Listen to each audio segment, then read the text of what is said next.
So, turning to this morning's theme, language and education in Wales.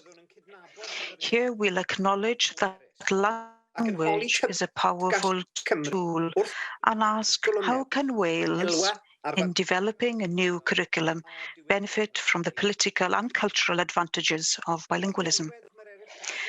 Muririd Hopwood's image of a prism yesterday with the light travelling through, offering a sea of colour, is extremely powerful, like all of Muririd's images. The new curriculum and its positive emphasis on languages offers significant opportunities, and we need to ensure that this emphasis sees the light of day in all of its colourful glory. I'm pleased to say that we have an exceptional panel to discuss these questions this morning, experts that have directly contributed to the curriculum, in addition to individuals that have specialised in early years, sign language, and the field of teaching language to adults. And I'm extremely proud of this esteemed panel: Elan Goldsmith, Vivian Jones, Elan Davis, Helen Prosser, Sally Durbridge, Helen Williams, and Amir Davis Rana.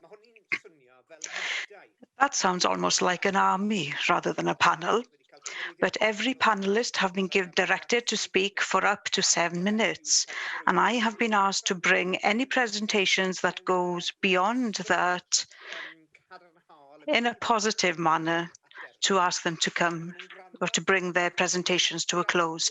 So we'll listen and discuss for up to an hour, referring to the audience for questions. You have an opportunity to pose questions to the panel by using the Q&A box at the bottom, in addition to using the chat if you wished to comment.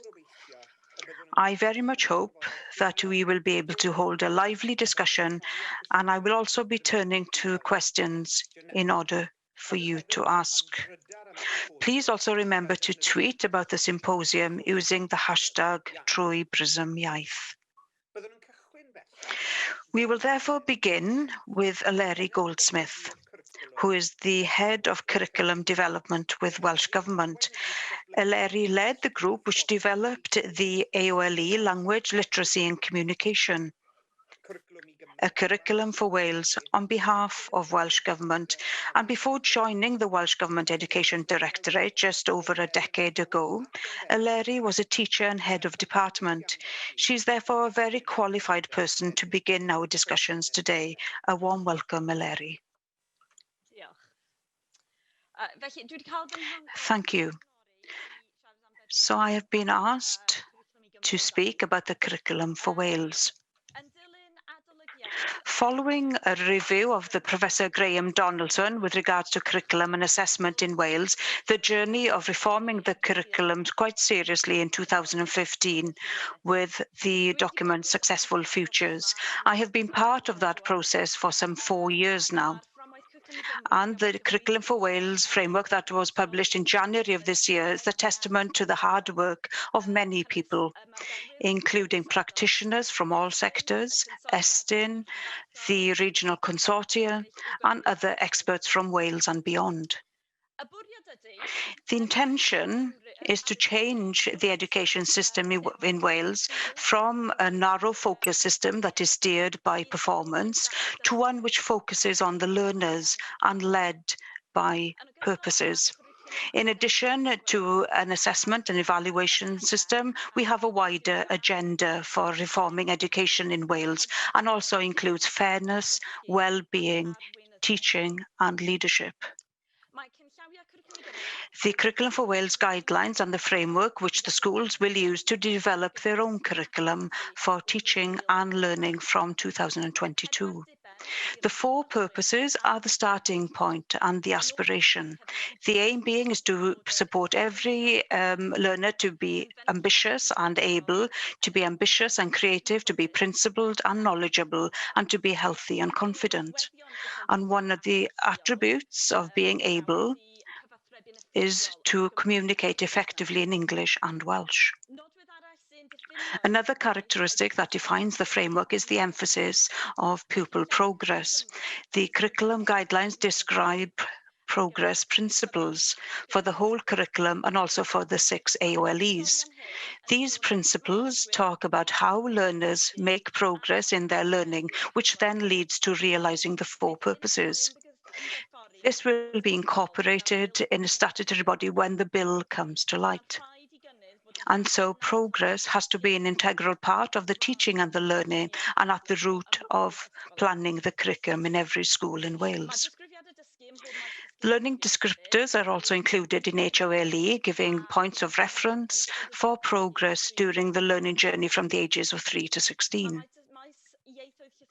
Language literacy and communication brings English, Welsh, and other international languages together in one area of learning experience. In the new curriculum of WAVE, oracy will still be considered as a skill that is just as important as reading and writing. The curriculum encourages learners, schools and communities to appreciate all languages. This includes English and Welsh, of course, and also it includes modern foreign languages, classical languages, languages of the home, and also other community languages. There's a need to take advantage of the skills and the knowledge that children have in one language when learning other languages. There are a number of strategies and initiatives that already contribute to these developments. A fair start is the programme for early years and also for families with children under the ages of 4 that target some of our most deprived areas. And the Sure Start teams ensure that they look at language and oracy. One of their main roles is to support placements and parents to develop the children's oracy skills. The foundation phase was introduced in 2010 for children between the ages of 3 and 7. In the foundation phase, learners are immersed in activities that relate to languages that are planned to support developing their oracy skills. The literacy and numeracy framework was introduced in 2013 to improve the language and learning right across the curriculum. And from the outset, oracy was included in the definition of literacy side by side with reading and writing. The framework has now been updated to reflect the new curriculum.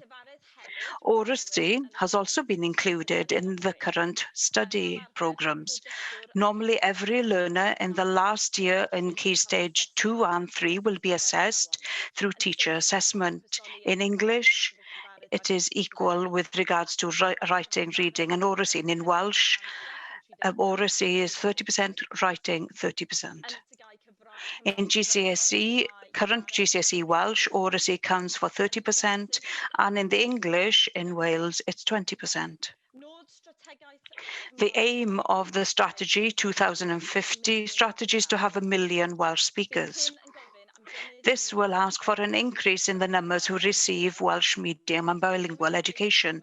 Changes to the curriculum will offer an opportunity to ensure that every learner in Wales in future will be able to develop their language skills through the number of Welsh and to use them socially and also in work.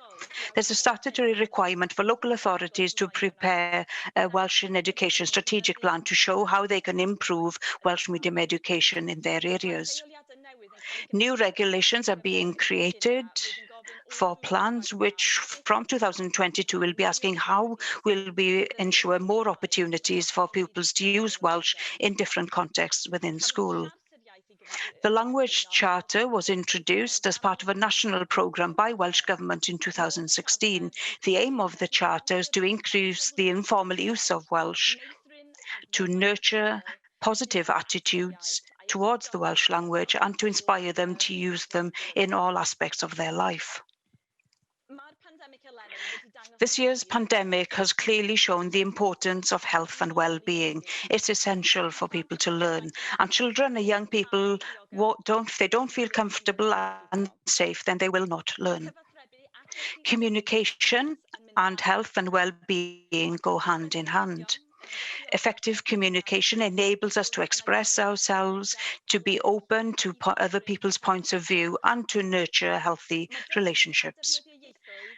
Learning also it has society coordination, and it enables you to become confident and empathetic members of society. Oracy skills offers people to be able to learn to read, and it also leads to positive outcomes in schools. Effective language skills help learners to make sense of concepts right across the curriculum, to try and reason or to analyze information. Developing opportunities to hear and to speak the language within education is essential in order to develop proficiency, especially when it's to do with a specific language. We have to support every child to reach their potential in languages and through languages. Thank you, Eleri, for setting the context in such a comprehensive way and also within the time limit. So thank you. You've certainly set the context. Our second speaker is Anna Vivian Jones. Anna works within the ERU Consortium in the curriculum team, and she was vice chair of the Language Literacy and Communication Group. Prior to this post, she was a highly respected head of modern languages at Ysgol Gyfun Gwyr in Swansea. Welcome, Anna. Thank you, and thank you for the opportunity to speak to you about the place of languages in the curriculum for Wales. Teaching in this curriculum will be disseminated across 6 areas of learning experience, and they shouldn't be seen as an aim in themselves, but rather as a media to enable schools to realise the vision of the 4 purposes that Eleri mentioned. And it's not difficult to see how this area will help learners to make progress towards those 4 purposes, because ambition of the languages, literacy and communication is to nurture learners that are confident in using English, Welsh, and at least one other language, who also take pride in their Welsh identity. They embrace a bilingual Wales and are proud of their linguistic diversity and the cultural diversity. And also that they understand that languages lead to a feeling of belonging and is the key to understand populations and communities across Wales and the world. So how do you go about realising this aspiration? Well, the first step for schools is to understand that the linguistic landscape of Wales is becoming more and more varied, and it can be quite complicated. If we take the secondary Welsh medium sector as an example of this, if you go to a school in the north east, you will see that 99% of the pupils come from totally Welsh-speaking backgrounds. But if you go to a similar school in the southeast, then you will see 99% of the pupils do not hear the Welsh language at all outside of school hours. This variation, even within just the one sector, is quite extensive. And in addition to that, of course, we have schools in Cardiff, for example, where 3/4 of the pupils do not speak English or Welsh at home. The starting point for those schools is to actually identify the linguistic landscape in order to be able to plan a curriculum that meets the needs of their learners in this field of work.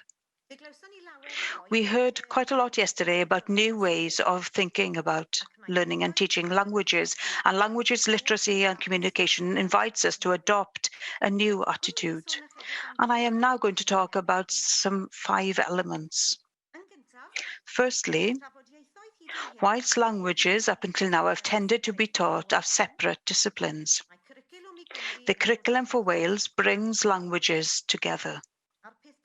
And the most important thing to understand in this field is that it's based on the preposition that any learning in one language, whether that be nurturing vocabulary, developing an understanding of grammar, developing skills or an appreciation of literature, that any teaching can support teaching in every other language. Bringing every language together in this way puts an emphasis on transferring knowledge, skills, and understanding from one language to another. Secondly, it is a requirement of this curriculum to learn about languages. Sharing constant messages across the area and how languages work will facilitate the progress of the learner in every language. There will be an opportunity to understand the structure of languages better by building on the similarities, the links, and also the differences between them. We also see this in some schools that learners have an interest in the evolution of languages, and they enjoy seeing the place of the Welsh language amongst the story of languages in the world. It's also important for them to understand that they're actually adapting the language for the needs of society, and that can also be part of that evolution by being creative in their use of the language. Thirdly, the statement that languages link all of us together leads us to focus on relationships. We've already spoken about the relationship between languages and each other, but also need to understand about the relationship between language and culture, and that's key in preparing our learners to become citizens for Wales and the world.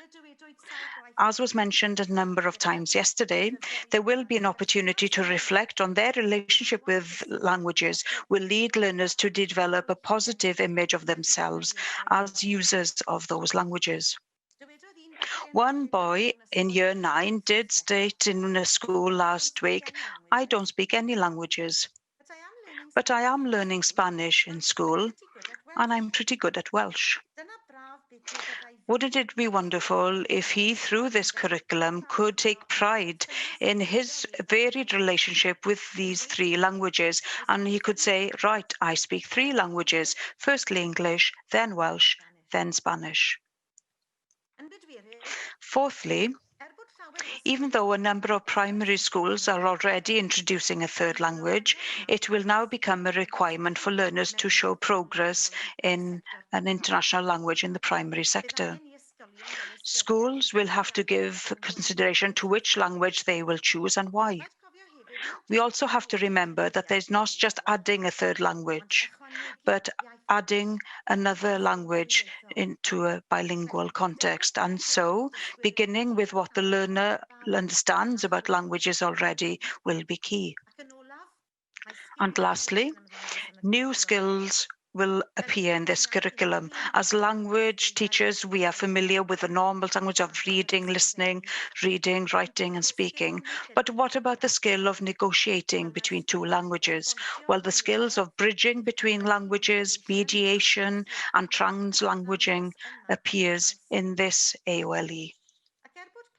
And even though children and young people in our schools do mediate and translanguaging, and they do that naturally in their daily lives, do we actually identify that? Do we celebrate it? Do they understand that this valuable skill is in their possession? And are we giving an opportunity for learners to show progress in these skills? And also, what is their potential for including other community languages, such as sign language, etc.? Including these skills that have been added to the CEFR, as was stated yesterday, makes the curriculum for Wales relevant, ambitious, and contemporary. It invites practitioners across the area to work together and to imagine a new future with regards to learning and enjoying teaching languages to learners. And the question that we all need to ask is not how will it be if we do things better, but how could it be if we did things differently? Thank you. Thank you, Anna. A number of questions there for us as a panel to discuss, and for us as attendees, participants, to discuss in the questions later on. So thank you.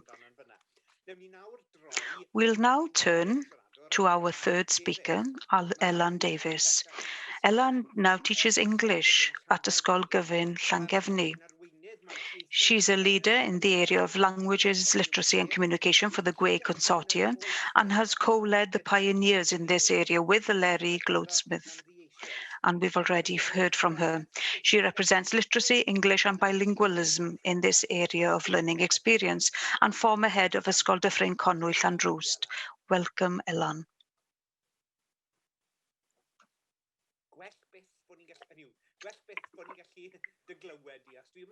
I'm not sure whether you have unmuted.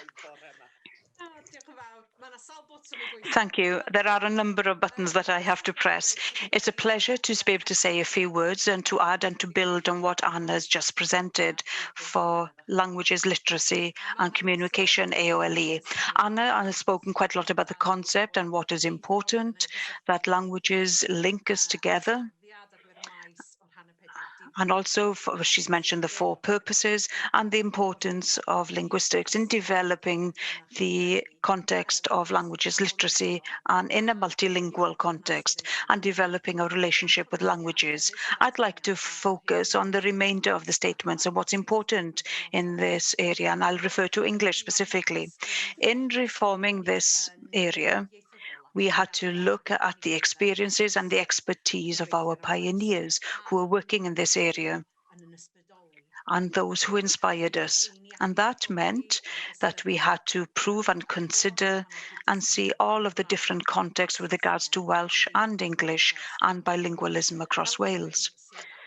As someone who has an educational background and a leadership background and professional development, in a bilingual context, I'm extremely glad that the focus is on bilingual within this area of learning and that we've looked at English and Welsh side by side and not separately.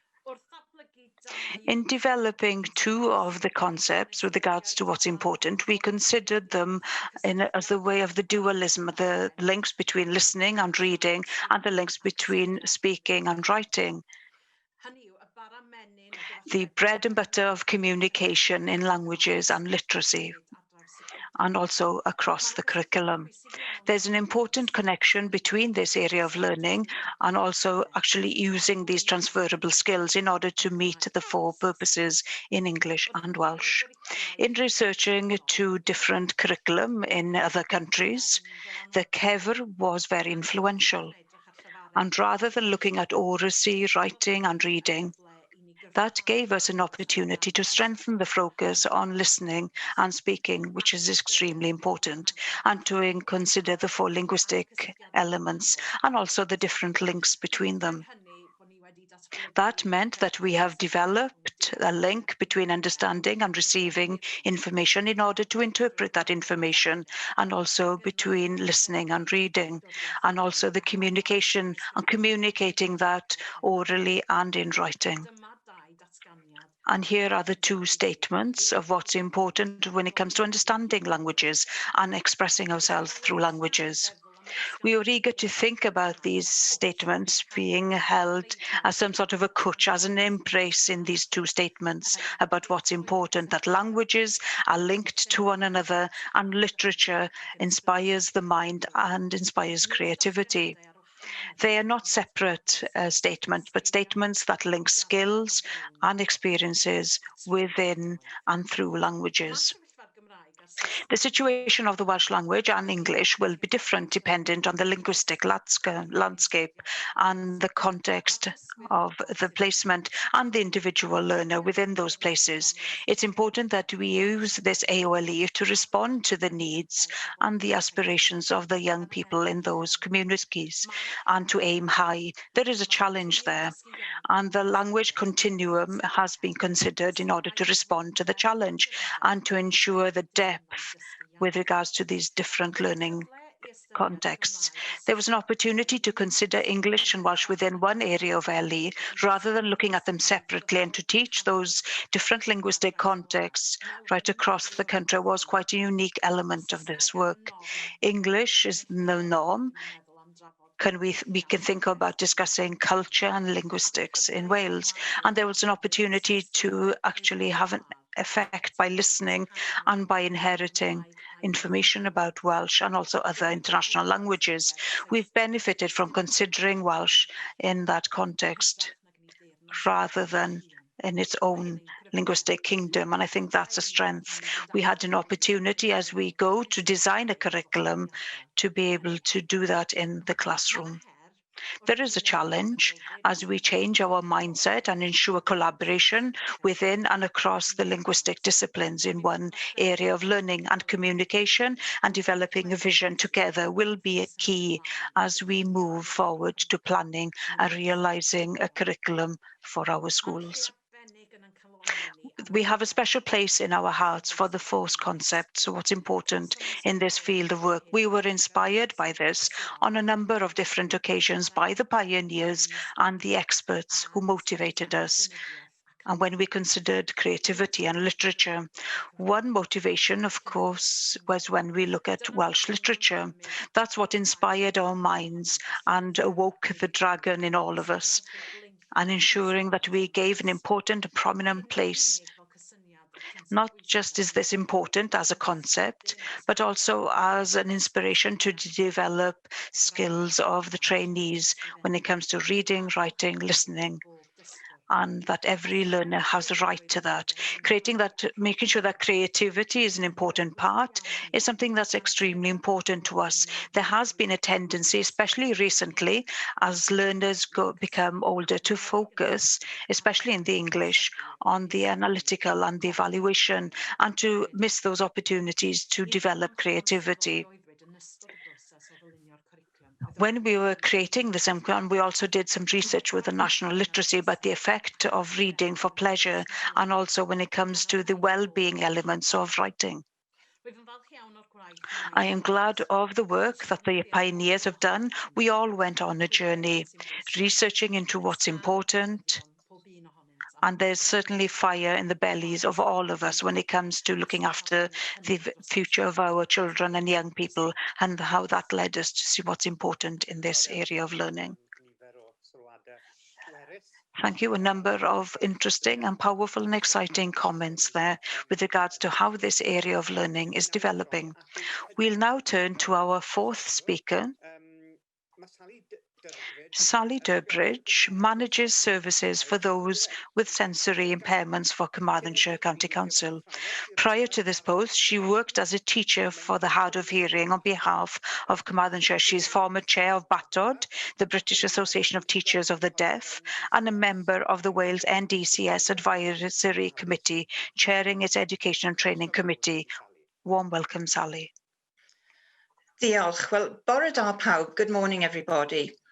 Within this short presentation, I'm going to talk about British Sign Language, or BSL as the language is commonly known, and look at the status of the language within current and future educational practice. British Sign Language is a rich, expressive and fascinating visual language. It is the language of the deaf community, a community which has its own set of social beliefs, behaviours, art, poetry, history, and values, which all create a sense of identity and belonging. It has its own grammatical structure and is the most common form of sign language in Britain. In Wales, there is no recognised Welsh Sign Language, but it is possible to teach BSL through Welsh rather than English. BSL is a unique language, not dependent on nor strongly related to spoken English, but like spoken English, there are accents, regional variations, and colloquialisms. It is a visual gestural language where meaning is conveyed through gesture, facial expression, lip pattern, and body language. And that really, it's panned out to be true. There are around 7,000 deaf people who use BSL as their first language in Wales. As well as in schools and educational settings, employment and the workplace, and homes and communities, there are a growing number of examples in media. We don't have to look any further than the Welsh Government daily COVID-19 bulletins. What a wonderful celebration of diversity, equality, and multilingualism. In 2017, we were presented with the much acclaimed short drama, The Silent Child. And we know there are assigned theatre, cinema, and media productions. For example, on the 12th of December, the National Museum for Wales is hosting a multilingual version of Sean Corn a'i Ffrindiau, which includes an option to participate through BSL. So what are the opportunities to learn BSL? Given the fairly rural nature of Wales, it can be a challenge to find a suitable course in some areas. We know that some schools, colleges, and higher education providers run BSL courses. Deaf clubs can offer opportunities to learn BSL and be immersed in deaf culture. There are a number of charitable organisations, such as the National Deaf Children's Society, Wales Council for Deaf People, Action on Hearing Loss, and Signature, who offer a range of options to learn BSL, some of which include accredited courses. And of course, more and more online courses are becoming popular, particularly at this moment in time where we are not really able to leave our homes. However, for children, opportunities are more limited due to age restrictions and ability to travel. So moving on, if we now focus on deaf children and young people, what numbers are we actually talking about? The Consortium for Research into Deaf Education reported that in 2018, there were at least 2,625 deaf children in Wales. So what is the status of BSL in current educational practice? Well, BSL is the first language for a small percentage of deaf children and young people. In Carmarthenshire, this is just over 2% of all children. Some deaf children use BSL as a second or additional language, and again in Carmarthenshire, this is approximately 6% of all deaf children. The teaching of BSL is not a mandatory part of the mainstream school curriculum. Teaching BSL as a language in its own right tends to be limited to specialist schools for the deaf. Within teaching and learning, technical and subject-specific signs are taught to promote access to the curriculum. Some schools have specialist provision, units or resource bases for deaf pupils, which support the educational and social inclusion of these pupils, including those who use BSL. Inclusion in mainstream lessons is often facilitated by a communication support worker or teacher of the deaf, who enables access to communication. Opportunities may exist for all pupils and staff to learn BSL. This is often via lunchtime or after-school clubs. And we know that some pupils do learn BSL as part of their Duke of Edinburgh Bronze Silver Award, but that learning usually takes place out of school. So, looking to the future, the introduction of the curriculum for Wales from September 2022 will require and enable schools and funded non-maintained settings to design their own curriculum. Ilari's already referred to the areas of learning. The LLC area of learning will support learning across the whole curriculum and enable learners to gain knowledge and skills in Welsh, English, and international languages, as well as in literature. This will bring new opportunities for all pupils to be challenged, inspired, and motivated to learn a third or subsequent language, such as BSL. The Welsh Government group leading on this AOL has recommended that additional guidance be developed to help schools include BSL in their curriculum design. And in March this year, a group with expertise and experience in teaching BSL began work on that guidance. The guidance is being developed both for BSL as a first or main language for deaf pupils and for BSL as a third or subsequent language for others. The guidance will be published for feedback in 2021. So in summary, the guidance will show how BSL can contribute to learners' development across the purposes of the new curriculum. It will encourage learners to step beyond familiar cultural boundaries and develop new ways of expressing and negotiating meaning in an inclusive deaf and hearing global society, addressing issues such as disability rights, minority languages, recognition of BSL, and communication through technology. And what a wonderfully positive note to finish on. Diolch. Well, diolch yn fawr iawn, Sally. Thank you very much. Sally. Again, your presentation illustrates the significant opportunity that the new curriculum offers, and the sort of significant opportunity that the new curriculum offers across languages, because it is about the Welsh language and the English language, but it isn't only about the Welsh language and the English language. It is about languages, and is enriched and is particularly exciting because of that. Diolch yn fawr iawn, Sally. We'll now turn to our next speaker, Helen Williams. Helen is the Head of Training, Development and Learning with Mudiad Meithrin. She leads on numerous exciting schemes that relate to having a qualified and upskilled workforce, and projects that relate to language development, supporting work that relates to developing a new curriculum. So plenty of responsibilities there for Helen. Warm welcome, Helen. Good morning, and thank you for the welcome. Well, the intention of my presentation this morning is to look at some of the main developments that we need to consider when developing childcare and Welsh medium education services during the early years. One of the successes of the efforts in safeguarding the Welsh language over the last decades.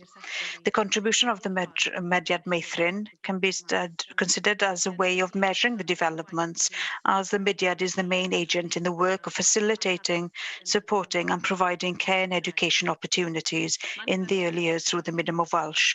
There are a number of additional support services within the provision from informal groups, and that are aimed towards parents, carers who wish to transfer the Welsh language to their children, such as the mother and baby groups. On the one hand, these services provide services for Welsh-speaking children because the parents do transfer, and on the other hand, these also present Welsh language to children who don't speak Welsh at home. And so through the mother and baby groups, the nursery groups, nurseries, the Welsh groups, such as the Club Cwtch, there are 1,000 different or varied placements that come under the umbrella of Mudiad Meithrin. As Mudiad, we believe passionately that every child in Wales has the right to a quality care and education provision through the medium of Welsh, whatever their background, language, needs, or where they live.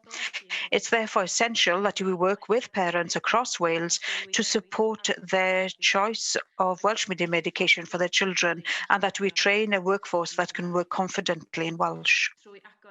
By opening more Meithrin groups and by working together, we are confident that this will help to create 1 million Welsh speakers by 2050. And so with these three priorities, rights, confidence and training, I wish to look through the language prism this morning and to reflect that colourful light in this area of work. The immersion method is the method that is used by Mudiad Meithrin in order to present the Welsh language to young children. And as we know, young children are also busy in learning a language and are learning about the world around them. The scheme, Croesi'r Bont, Crossing the Bridge, has been created in order to meet these requirements, ensuring correct language patterns are presented to these young children and support the linguistic transition efforts between the groups and school. The scheme began back in 2015 in Denbighshire, when an opportunity was seen to create a structured and relevant scheme which would present a language on a regular basis in every group or cylch, whatever their linguistic level. Today, it's now a national scheme with almost 100 groups part of the scheme and specific officers in each county across Wales providing support and guidance for those placements. The scheme introduces a package of language resources which concentrate on the daily. It presents songs. Singing is important in any Meithrin cylch, and the third element is the language development assessment, which will identify the further support that an individual or the cylch needs. Even though Croesi'r Bont has gained significant ground over the past 12 months, we are eager to continue to improve knowledge and information about the immersion method. And one vehicle of being able to do that is through our academy we have. And as a result of launching Dywiniaeth, which is the vision for the coming 10 years, and which started in 2015, we had an opportunity to try and upskill our workforce through the medium of Welsh for the early years workforce, and we did that by establishing academy. Last year, around 1,500 individuals received training on different elements and the responsibilities that relate to the sector.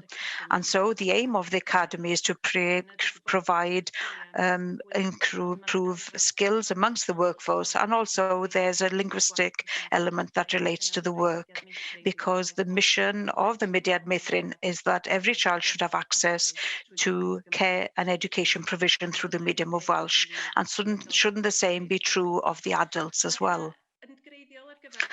Core to the future and the continuation of our sector is recruiting and retention of our early years workforce. And back in Iaith Pawb in 2002, when there was a true lack of opportunities to gain qualifications in the field of childcare through the medium of Welsh, and during that time, the Welsh Government, as they were called at the time, they did have a national training scheme with the aim of qualifying 200 individuals in gaining qualifications through the medium of Welsh on an annual basis.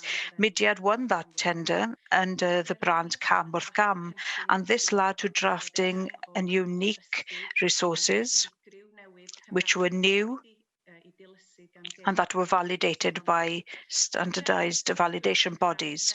So confident Welsh speakers and learners were brought together to the scheme, and linguistic support was provided for those who were wanting to improve their Welsh language skills. We invested in creating a team of national assessors who are responsible for teaching, assessing and standardizing work of the students, and we considered that as an innovative and pioneering investment. More recently, we'd had to respond to try and mainstream the Welsh vocational provision, and the Mudiad came to an agreement with the IRTH to provide an apprenticeship scheme on the ACT framework in 2019. We have 40 new apprentices beginning on this course, and we will move on to the higher levels in January. And so we're looking forward to the future with confident that we're giving the strong and robust linguistic foundation for the young children in our care, and to give them confidence to speak the language. So we train and help our staff to develop their professional skills as far as they can, and also to support future workers as we try and reach the 1 million Welsh speakers by 2050. Thank you. Thank you, Helen, and it's good to hear about those important and exciting developments from the Mudiad Meithrin, which of course feeds into the new curriculum and the opportunities there. We now move from our youngest learners to the older learners in the company of Helen Prosser. Helen is the Director of Teaching and Learning at the National Centre for Learning Welsh, where she has responsibility for all aspects related to teaching and learning. She's renowned for her pioneering work over a number of years in the field of learning Welsh to adults, and she continues to be a Welsh teacher. Welcome, Helen. Thank you, David, and good morning. And if I can say just how much I've enjoyed listening to this morning's contributions and seeing some exciting aspects of the new curriculum. Now, we're a sector that sits outside of the school curriculum. So what I'd like to do this morning is to give you an overview of our work by focusing largely on the teaching and speaking the language. So we do have a curriculum within the sector, a curriculum that's based on the CEFR, the Common European Common Reference of Languages. And if you're familiar with CEFR, our examinations and our course books do carry the CEFR name. I don't know how much significance that holds for our learners, but what's important in our national courses is that we lead our tutors to lead the learners to become confident speakers. We have 4 levels, the entry, the intermediate, and the higher. And the aim is to create a process and to make that process as simple as possible. We've heard from other speakers this morning about making the links between languages. We also need to show the links within the language. And that's our aim, to do it in a structured way and to build on it in a rational way. Having said that, in using that method, one has to be extremely careful to recycle the language constantly, and we do that on formats of dialogues, and we get advantage of to try and nurture the oracy. Yes, oracy is the important point. With the writing, then there to back up the oracy naturally, and then the emphasis changes as you move through the levels, but I don't have time this morning to go into detail on that. For anyone who opens a course, they will also see that vocab has an important place. And we categorize our vocab according to masculine and feminine, verbs, adjectives, and the other interesting.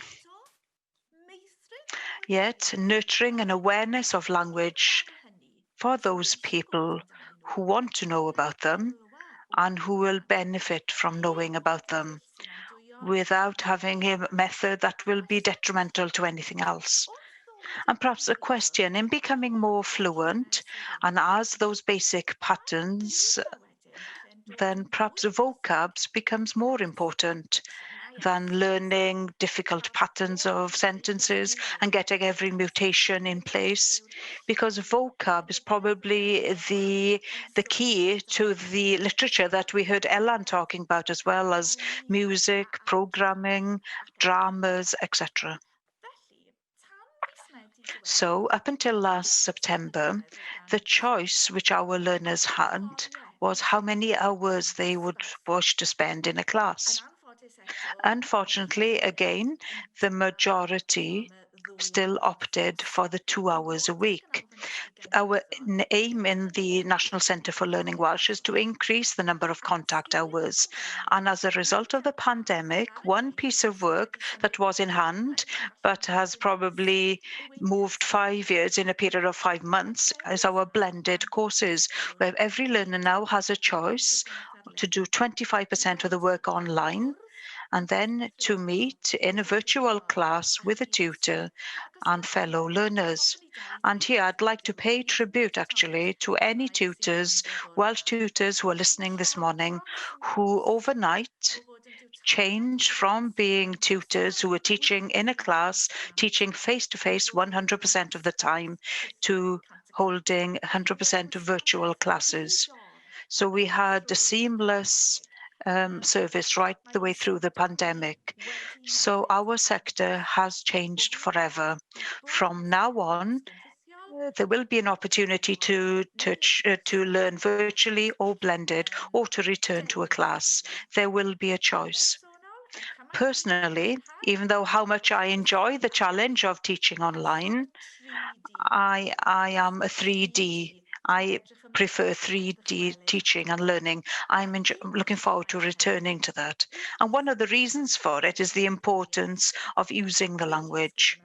I've learned the Welsh language, and I had an opportunity to go to Aberystwyth University, and I was immersed like those little children in the TFE groups that Helen mentioned. Now a number of adults are now having an opportunity to practice with families and hopefully in their communities or in their workplaces. But the work of the centre to ensure that there's a provision for everyone to be able to practice their Welsh. There are many projects, and I'd like to speak about one specifically. I know David is helping with us, perhaps others may be out there, which is the speaking scheme, where we're asking people to spend up to 10 hours nurturing the confidence of learners, and more importantly, even though it's difficult at the moment, to help them to practice. Can I talk about my experience? Sian is my partner this year. Sian subscribes to Golwg, and we have a chat and we do the crossword. But Sian had a grandson, last week, William Elfed. Sian will only speak Welsh to her grandchild. 2 years ago, my partner was from Poland. We went to 6 or 7 dramas. Do you remember those days of going to dramas? And she is a faithful member of Merched y Wawr.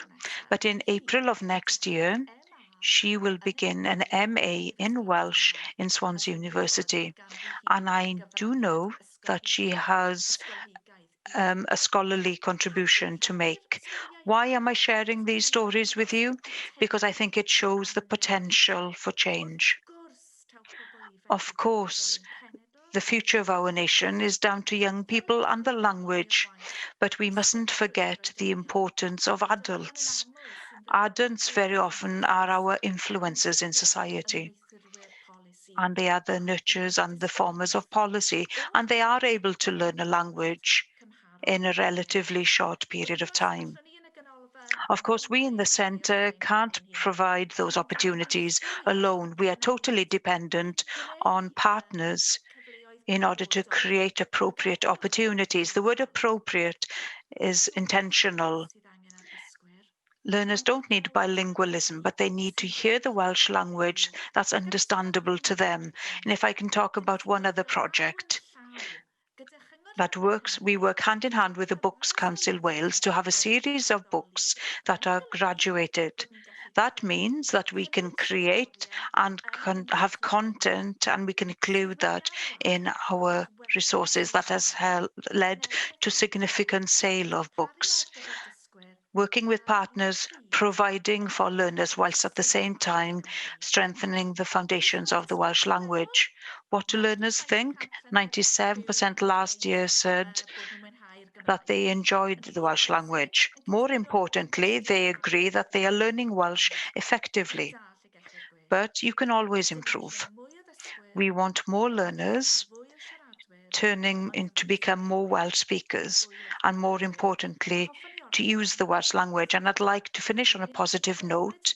And from what I've heard here this morning about the potential of nurturing a delight in language through a curriculum, that can only facilitate and enrich our work. Thank you. Thank you, Helen. And as someone who has benefited from that, one of your schemes, and speaking to one of my speaking partners over the years, then I certainly approve what you've just mentioned there. And the opportunity and that vision that's core to the work of the centre, and which is a reflection of this move towards a culture that's open and celebrates languages.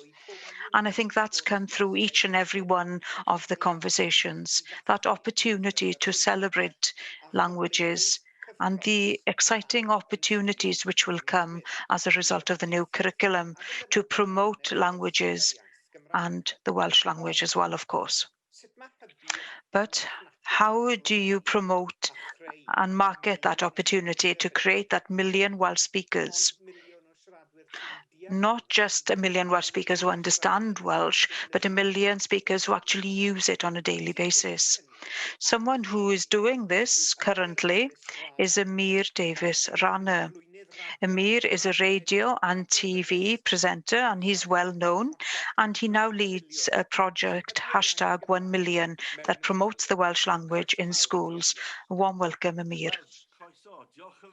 Well, thank you, David, for asking me to become on the panel. Well, this is going to be interesting and perhaps somewhat different to everyone else. A bit of a story, my background. I started this business, and also there were very little opportunity because of the lockdown. Because when I began this back in September 2019, it ran for some 6-7 months. So this is the story, how I began and how I developed the initiative and what I hope to do with it. So when I began, and that was back in 2018, just after Christmas, I started creating videos with Hansh, and that was seen by quite a few people, and I became a little bit more well-known. I was seen in the media.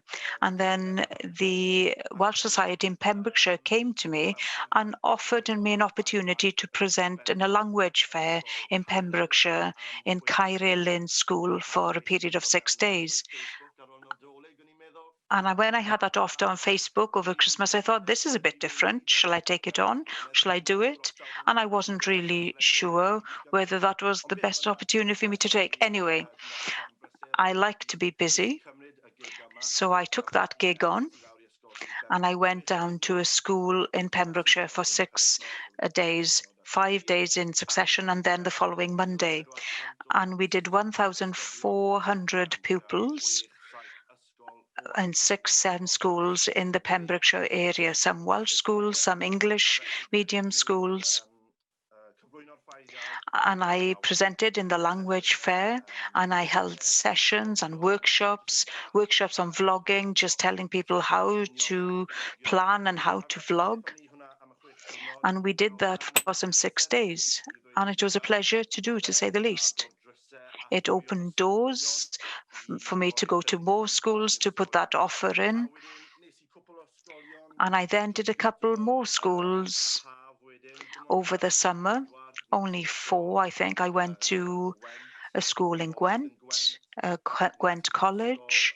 I went to a school in Llanelli as well, so not that many schools. And I didn't really advertise it at that time. I was still doing the work with Hunch, and I was still working for Tesco as well. And so after the summer, I decided to finish with Tesco because I did see an opportunity to do this and to create this into a business. So in the summer, I traveled for a month, and then I came back after spending all of my money, and I didn't have any money left. So I came into September and I thought, right, I'm not going to do this half-time, I'm going to do this full-time. So I released an advert called Croeso, 1 million, welcome 1 million, and that went on the social media. It went out on Twitter mainly, and it went mad. It went bonkers actually on Twitter. And from there, I had lots of offers from various schools. I had to create a database with these schools and to take the bookings on, of course, giving them information to schools and colleges and universities, and also brands and businesses were asking me to come in. So that was the biggest kickstart, really. Starting in September, well, right through September, I think I only went to one school, and that was Bro Eder School in Cardiff, a first secondary school that I went to. So I released that video advertising it. And then in October, I was fully booked. So I had 2 days off. One of those days was on my birthday.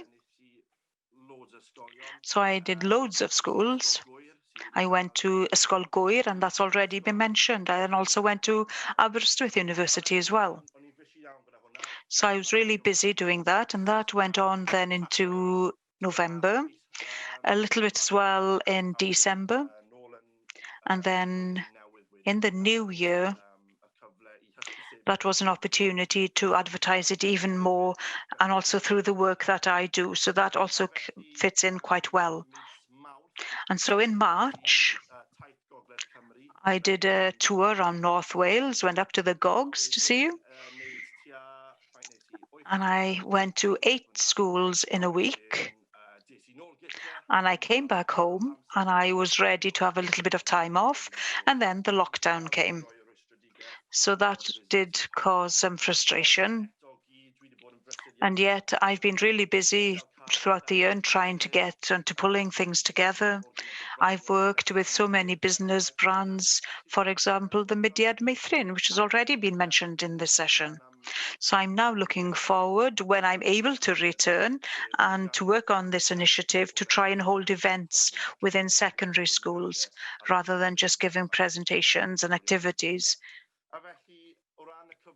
So with regards to the presentations and the sessions in schools, there are 2 parts to it.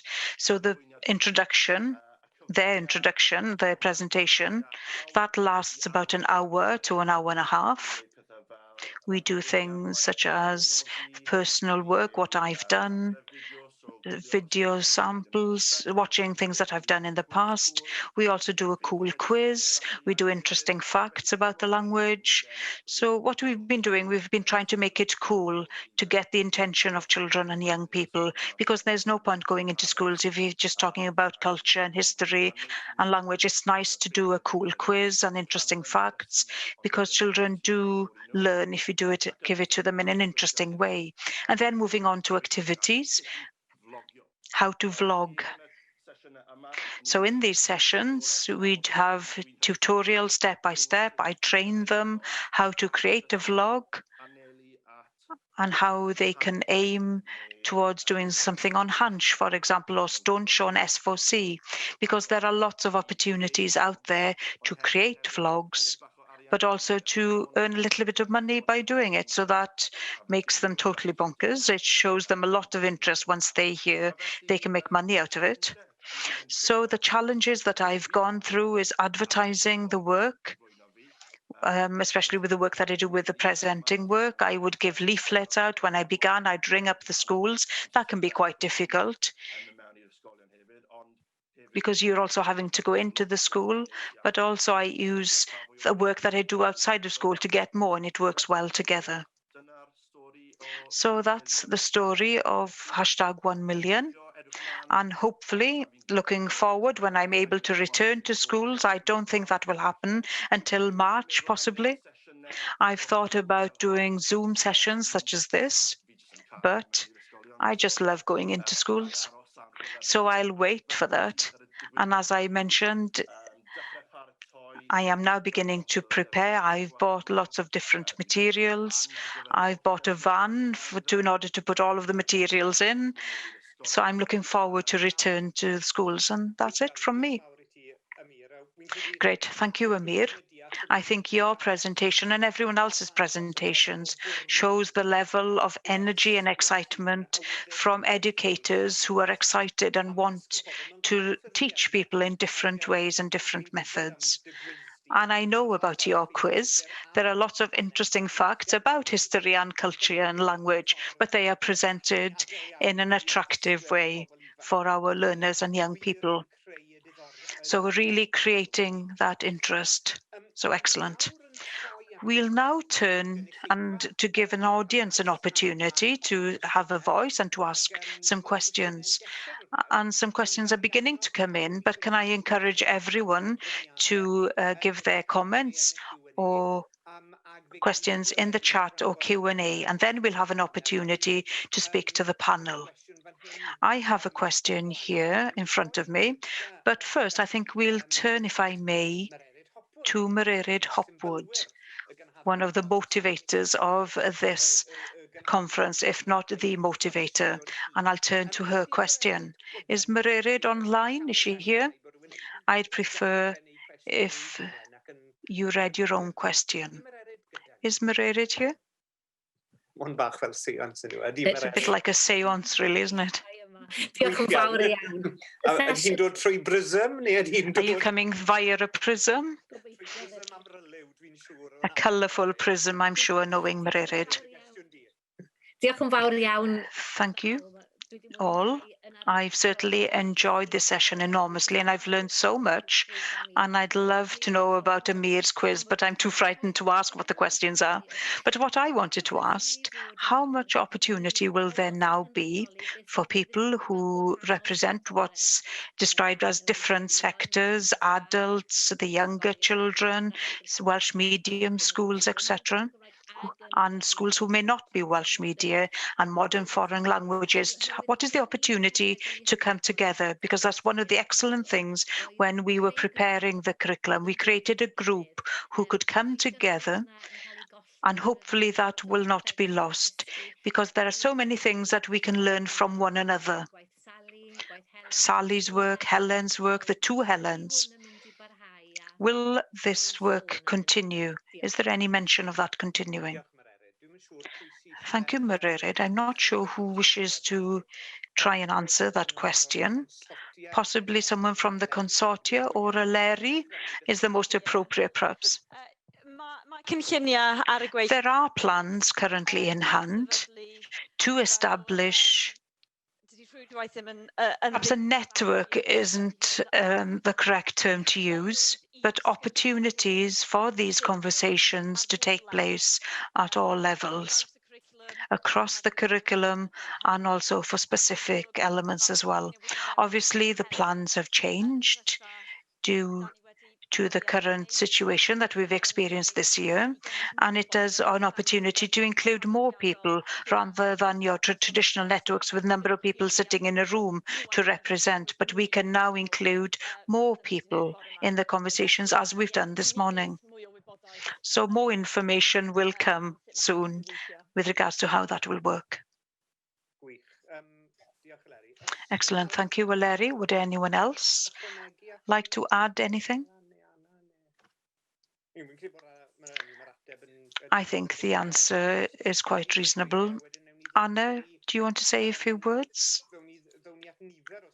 And then we'll come to a number of comments. Anna next. I appreciate that question because it's a good point. We've seen during the 7 presentations today that there is a strand that flows through it to inspire people of all ages to learn and to use a language, whether that to put it in a purposeful context. I would appreciate an opportunity to do that. We in the consortia, we do have networks of teachers, and as the discussion around attitudes and new methods of teaching languages, and as those develop, there should be an opportunity because we have one national ambition in Wales. We are all working to the same aim. And so sharing expertise and ideas and practical ideas with regards to what's effective when it comes to inspiring. Amir will have ideas, and also the 2 Helens and others. And if we could come together and a central point where we could hold such discussions, I think it's an important point. Thank you, Anna. I'll turn to a few of the comments next, and I'll take a comment that has been made by Caris, and then a question from Ivan. Caris, next, Diolch yn fawr, Dafydd. Thank you, David. And can I add to what Mererid has just said? Yes, please, can we network? Because there's so much potential. It was lovely to hear about the vision of the new curriculum. And Helen, of course, Helen Prosser, she spoke about the future is in the hands of the young people. But I'd like to give a bit of a plug about all of the good work that goes on in the further education sector, and to remember the majority of our young people between the ages of 16 and 18 attend further education colleges. There's passion, there's vision, and there's an incredible amount of work happening. So thank you to the Coleg Cymraeg for the guidance and their input that has taken place over the past 2 years. So a bit of a plug, really, with regards to what we are doing in the further education sector. But also, I'd like to earnestly ask to be part of these discussions in future, to look holistically from the cradle right through to the adults, because young people want to use Welsh in our colleges. They want to be able to continue with their education, and we have to ensure that there are clear continuity routes and purposeful continuity routes with regards to the Welsh language. So thank you, David. Thank you, Caris. Important points there. Important not just about the further education sector, but here we're talking about the changing the way we think about languages and the way we use languages. And almost there's little purpose in us doing that in the school sector unless it filters through to post-16 education and lifelong education and to the workforce and workplace and society in general. I know that's an enormous prize, but it's a powerful vision. We'll turn to a question, I think now, Ivan's question. I'll give an opportunity for those who wish to answer that question. And perhaps I'll turn to Helen Prosser first on this question. Ivan, your question, please.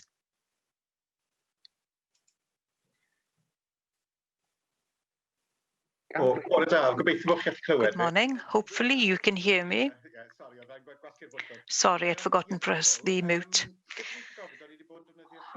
We've been using the Alter framework for assessing fluency in Welsh for some years now. When it comes to the oracy and the writing, there was reference to the Sefer framework. Is it the advice of the panel that we should look at resources that relate to this in order to update this, the Sefer rather than the Alter?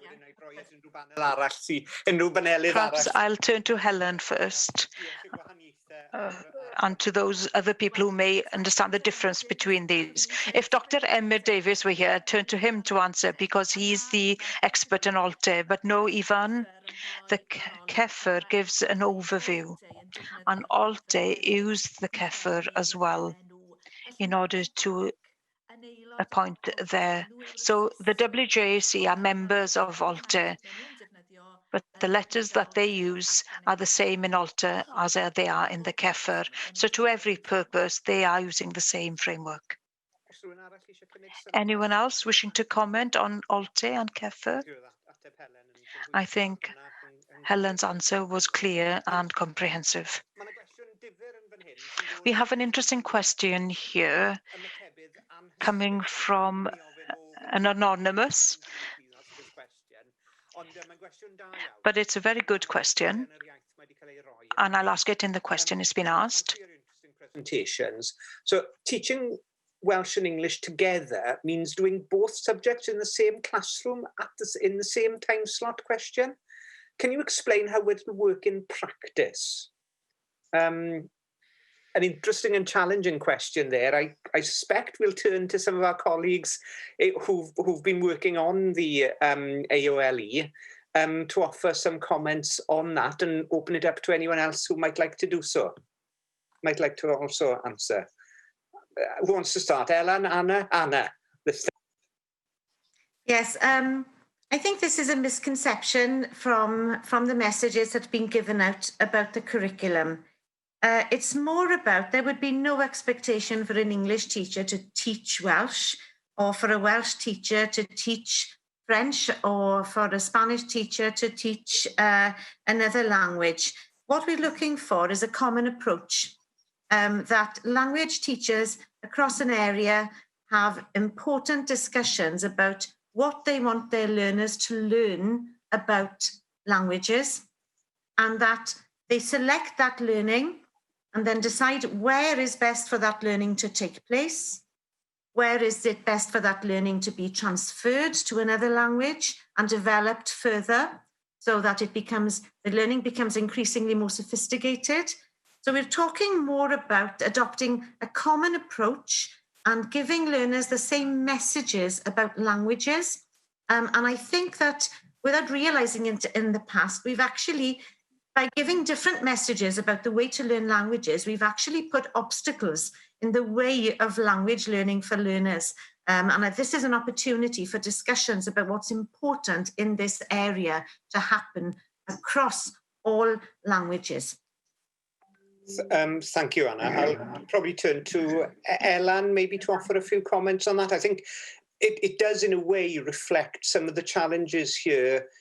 There's a change here, but there's also an issue and discussion probably that needs to be enhanced around professional development and the training of teachers, because it does strike me, if I were asked tomorrow to introduce students to German, not one of my languages, I'd see that probably as more of a challenge than even if were I asked to introduce them to Spanish or French. But Elan.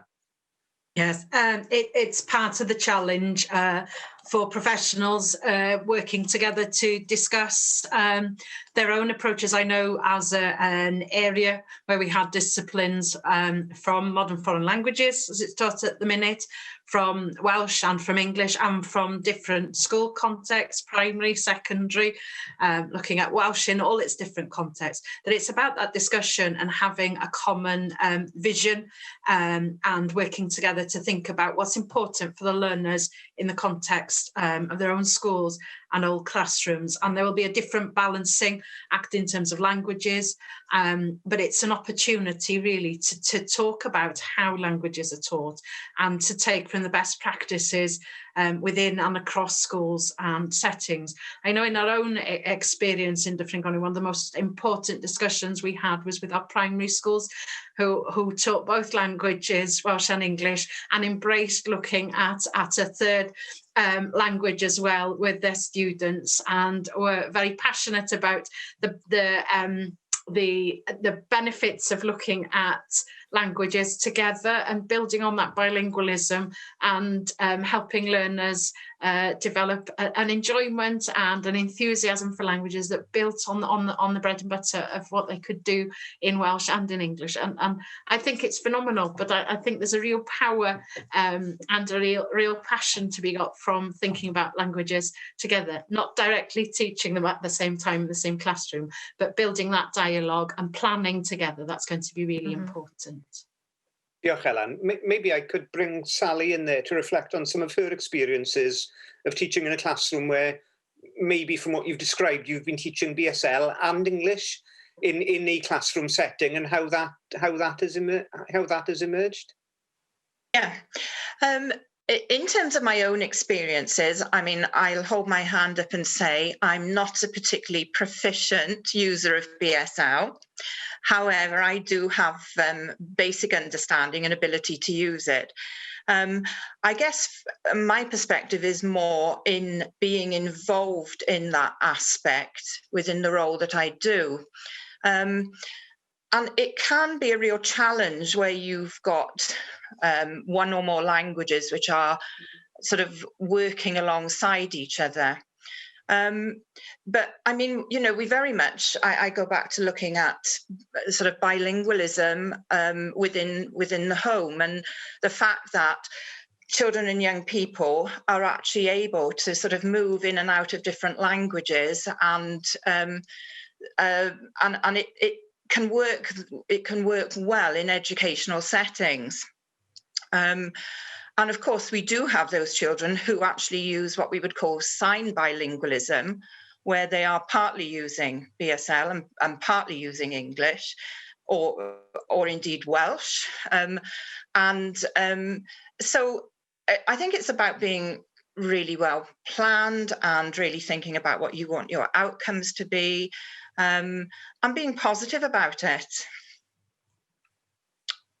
Excellent, thank you, Sally. And what's interesting there, of course, is that there's a clear experience of those who have taught in bilingual contexts. Where you have bilingual and trilingual and quadrilingual children. I chair a school in Cardiff where we have children in our nursery who speak 4 languages and code switch, and it's wonderful to see. Yeah. But that's a very real lived experience of speaking multiple languages and using words and concepts in different languages interchangeably and in a very sophisticated way too. And it comes back to Helen's point about sort of we don't celebrate some of those very high level skills that the children in various contexts have. So I think there are many things there. We have a couple of further comments. A question with regards to levels when it comes to measuring language.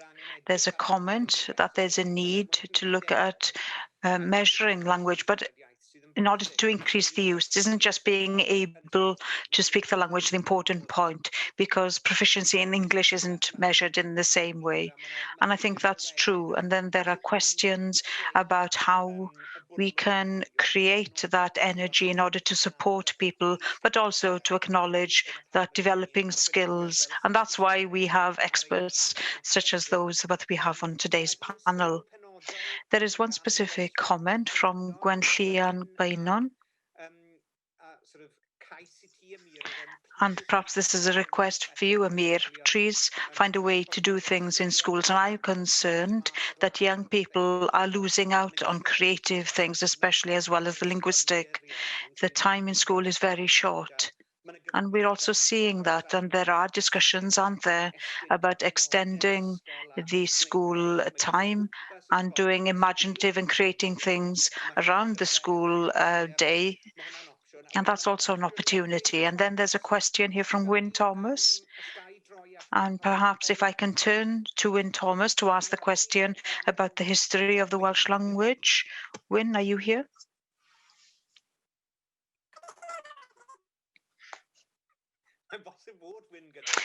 Wyn is possibly here, but perhaps he may be on another planet, it sounds very much like.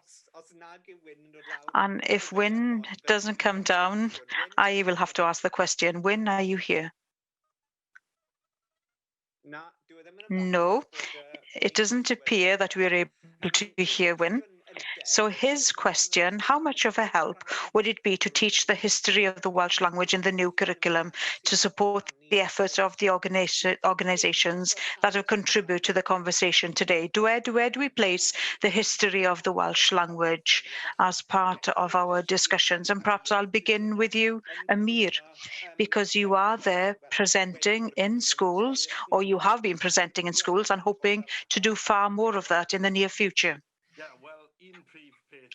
Well, one main thing with regards to this initiative is trying to show that the Welsh language, through my career as a presenter and also through the media.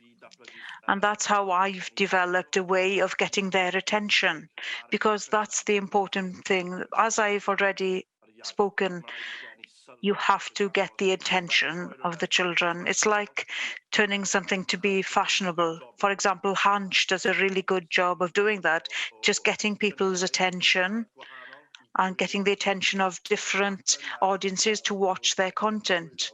And then you can see that people begin to watch more and more Welsh content. So with these presentations and activities, and especially the quiz, something I wanted to decrease was history, because when I was in school, I knew that what I didn't want to listen to was all of the history, culture, what people were coming into school and saying, and nobody really listened to them. And that's what children are like. They do have a low attention span. Having said that, there is still a need to hide the culture and the history, and that's what the quiz is about. So the quiz and the interesting facts have lots of questions about how many Welsh speakers are there in Wales, which county has the most Welsh speakers, etc. So it is interactive, and slides are also there on a PowerPoint. We also talk about the Welsh not, how the language has suffered at the beginning and how the language is increasing, and how it's quite strong. And I do refer to the million of Welsh speakers. So that's how we've hidden much of the history, and just to make it real interesting for the children.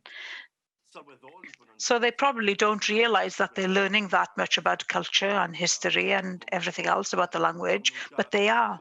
And they leave these sessions, haven't learned so much. And the quiz probably lasts about 20 minutes. And then 20 minutes on the interesting facts as well. So that's how I get their attention, but also teach them at the same time. It's quite interesting there, Amir, because what you're actually talking about there is a very pioneering pedagogy.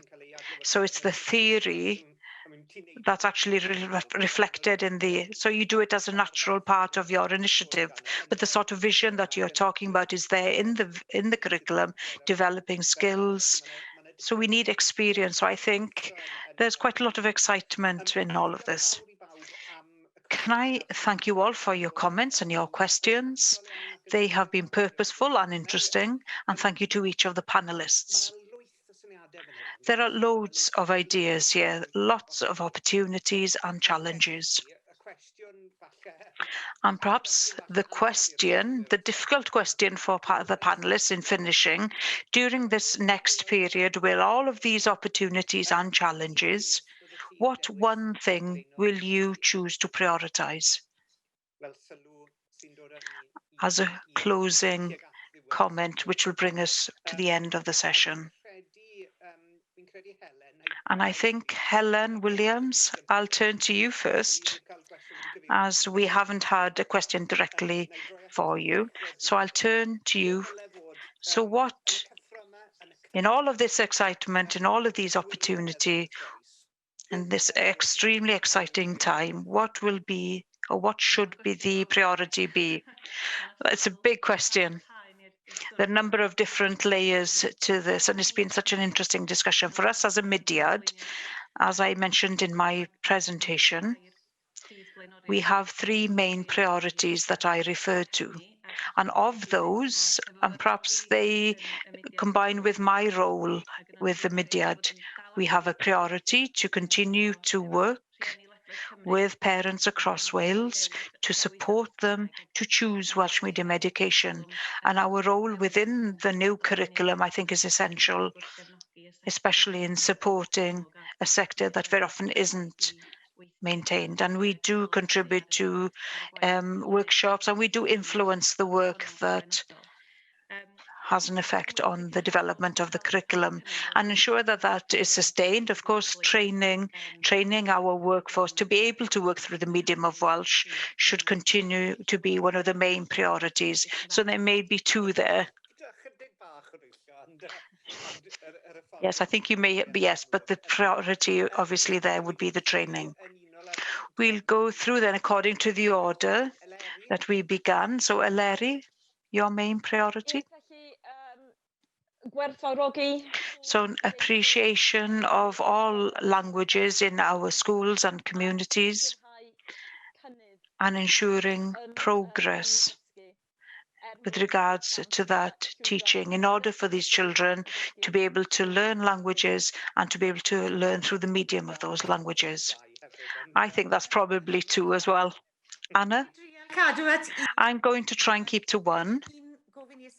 What we are asking schools to do is to hold this discussion about what they want for their learners. Some schools will say, well, the first thing that we want as a priority is for pupils to take pride in their Welsh. Perhaps another school will be in a different context. We want to improve the oracy skills amongst our learners so that they have a better voice to express themselves in society. So that would be the priority for me, that the discussions to decide on the vision, having understood the vision for Wales. So what is their vision for their learners in their context? To have an agreed vision, and then they can go about to plan the teaching and the learning for languages. Elan? I have to add to what Anna has just said, especially from leading a school to going back to working on the classroom floor. Holding that professional discussion between language practitioners is extremely important, and to keep the pupil at the centre, and to have a discussion with schools in different sectors, the primary, and to work on the transition onto the secondary school. But the discussion around that, I think, is extremely important. Sally? Set out as a priority. Well, definitely my priority would be to see that BSL becomes available to all pupils in all schools, that it becomes embedded within the new curriculum, and that it's used to sort of explore aspects of culture, diversity, equality across all languages, not just, defining it within BSL, and particularly the Welsh language, because, we are living in Wales. So I want people to become passionate about it. Diolch yn fawr, Sally. Helen. Thank you, Sally. Helen Prosser? I have an ambition and an aspiration, or a priority, if you wish. The aspiration: how can you make the Welsh language something that everyone wants? How do you, the act of learning the Welsh language, an act that becomes totally natural? We'll see whether Ant and Dec will do this on our behalf. And that means more than just the Centre for Learning Welsh. What is that recipe? But regards to a priority and maybe linked. Anna, in her presentation, spoke about that boy who didn't think that he had any language other than English. We need to work hard to persuade people that they are speakers and to then use that opportunity to use the language. That's the priority, because it's a psychological step forward to acknowledge that you are a speaker, not a learner. Thank you, Helen. And the last word from the panel, and we'll turn to Amir. And I can see in the Q&A, Amir, that we need 10 of you.